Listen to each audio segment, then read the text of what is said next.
ഏതാ സാറേ? വണ്ടിയിൽ ഡേവിഡ് ഇല്ല സർ. ഇല്ലേ?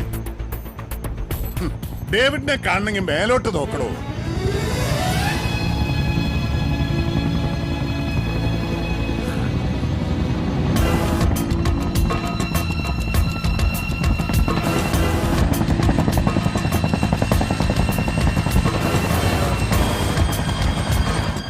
പറന്നു വരുന്നു.